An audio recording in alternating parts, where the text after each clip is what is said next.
And just as peace was believed to be finally returning to southern Kaduna, reports say several persons have been killed in the area in fresh attacks, leaving several houses burnt. The attack was said to have occurred in Dakin Kogi community of Kanikon Chiefdom in Jama'a local government area. Gunmen also reportedly attacked another village in Kaura local government in the early hours of Monday. An indigene of Kanikon told Channels Television that the gunmen stormed the village in large numbers on Sunday night, shooting sporadically. The spokesman for the Kaduna State government, Samuel Arwan, who confirmed the attacks in a statement, says the situation has been brought under control by troops.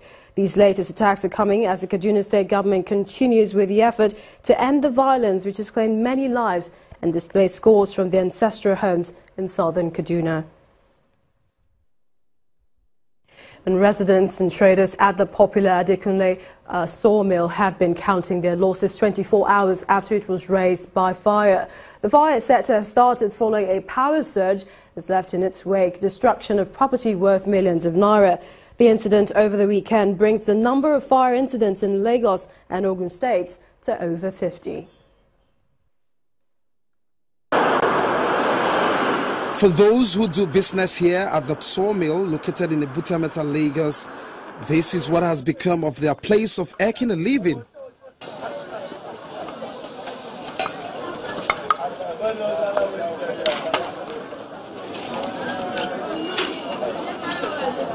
Though a milling place for wood, it's also a residential area for some indigents. Don't look at her, don't look at her.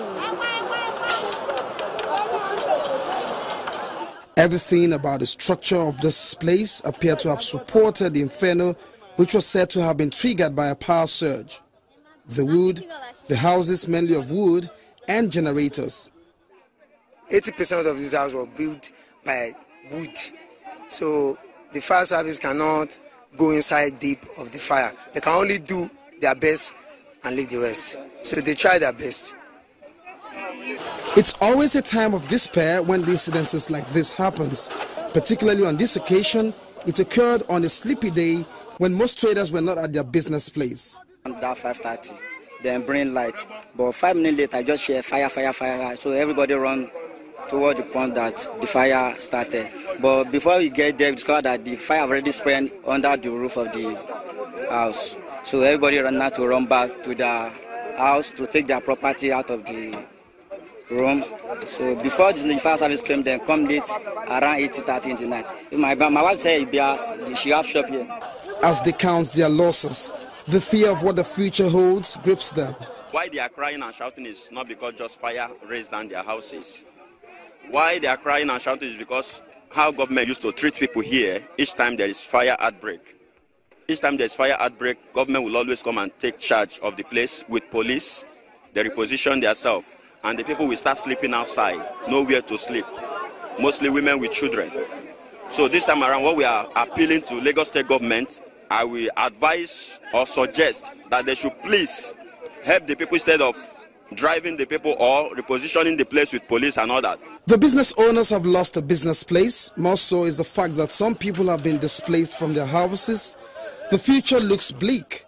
But once again, the incident has brought to fore the environmental conditions where businesses are conducted and sometimes doubles as a place of abode.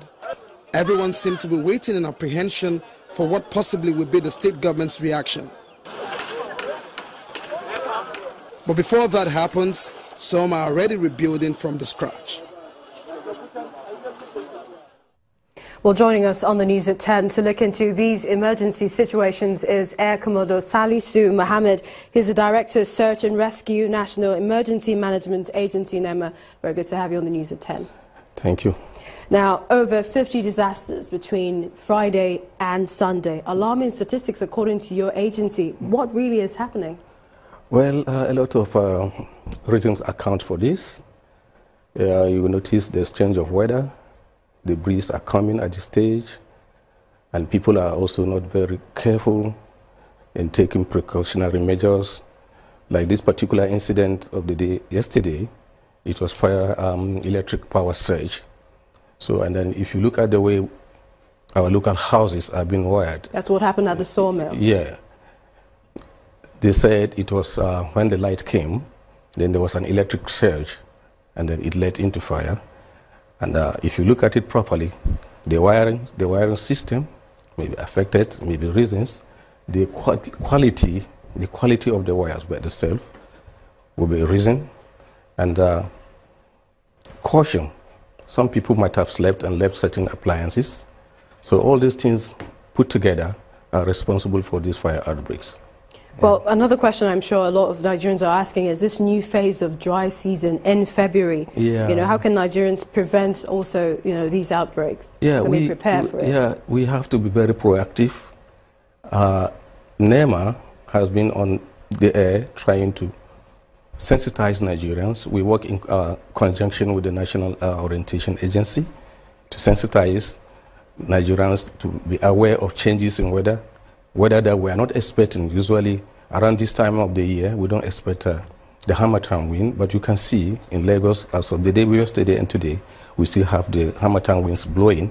So they come in with some speed, blowing any fire that we didn't keep well, with the rubbish, farmlands, all around us, rubbish all over the places. If they are blown into environment, they can cause fire incidents. So we have to sensitize the people on how to keep their environments clean, take care of the environment, clean the environment, be very conscious of fire outbreaks, what to do. In fact, more of disaster risk management at this time around. Well, some people would argue that NEMA is really doing quite a lot and there's so much that still needs to be done, but how much sensitization is getting to a lot of people? Take, for example, what happened on Sunday. Did sensitization get to them? Could that have been avoided? Actually, NEMA is doing a lot because we expect the state. It is a state responsibility. At the national level, we are supposed to come in when the disaster is beyond the management of the state. But as you can see, NEMA is there, even at the local government level, because the state is not taking up meeting up the responsibility of doing what she's supposed to do. Grassroots sensitization is supposed to start from the local government authority, up to the local government authority, to the state level. But somehow along the line, people are not doing their responsibility. That's why NEMA, we cannot say that since they are not doing it, we also not do. So we go down beyond our mandate to go to the state level, to the local government level, to sensitize people on these hazards. So when you say local government level, do you mean the government at the local government level, or SEMA, states, emergency? We have SEMA at the state level, and then LEMA at the local government level. Okay. So all work in conjunction.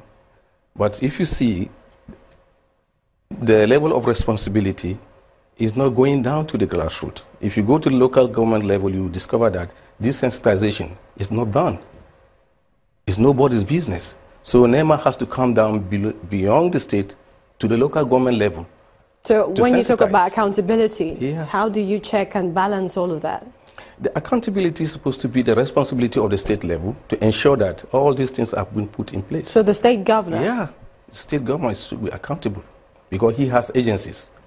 He has the state fire service, and then the state SEMA, and then LEMA. They are all under the government. Let's look at more future occurrences. Something like this happening to a family, definitely, no one hopes for that. But looking at how people can prepare against any of such unfortunate incidents. Yeah, that is why NEMA busies herself in sensitization. We work in conjunction with any agency, anybody that will help in sensitizing the citizens to be more aware, to take proactive measures towards disaster risk management. We don't have to wait until when it happens and then start bringing preventive or proactive measures. No. You have to prevent it from happening. You have to make the citizens aware. What do I do to cope fire? What do I do to prevent fire happening? So these are the duties of SEMAs and LEMAs that we have gone down to do because they are not doing them properly. So if you had a few seconds to talk to Nigerians out there with regards to what they can do, what you talk about in your sensitization seminars, what would you be telling the people? What we'll be telling them, you look at the basic causes of fire and work against them. Now we have the wings coming in. They blow papers, they blow dry leaves. Some of them carry fire along with them. So if you have collection of rubbish along around your environment, this can lead to fire. They look at the electrical surge issue, bring in the specialists, check their wiring system, and when they are getting out of their houses, they want to sleep, they should put off setting of those equipment or facilities that may not be needing light, so that if there's electrical surge, at least we will not have outbreak of fire. So all this sensitization must take place for us to have a very safe environment. Okay, many thanks for joining us, especially giving us a little bit of tips. But we know you definitely continue with the sensitization, you know, so that all Nigerians can be safe. Yeah, thank you very much. We've been speaking with Air Commodore Salisu Mohammed. He's the Director, Search and Rescue, National Emergency Management Agency, NEMA. Thank you for coming on the News at 10. Thank you so much. Well, we'll quickly take this story where the acting president, Professor Yemi Osinbajo, has met with the Presidential Task Force on Rice and Wheat at the Presidential Villa. The meeting, which took place behind closed doors, had in attendance some state governors, including the governors of Kano, Jigawa, Kebbi and Ebonyi. The Kebbi State Governor, Bagudu Abubakar, who spoke to State House correspondents after the meeting, said that they reviewed the wheat and rice program and how to support states to increase wheat production. We reviewed the wheat program and what we can do more to support states in order to achieve increased production of wheat and to ensure that our farmers who have responded to the call are well supported in terms of getting good price for their output in order to sustain their interests. And equally, we reviewed where we are with rice production. And the acting president noted with satisfaction the effort by all the different stakeholders to achieve self-sufficiency in the shortest possible time. The acting president assured the meeting that the federal government will continue to support the drive towards self-sufficiency and food security, and of necessity, support to farmers, support to millers and other stakeholders involved in the value chain.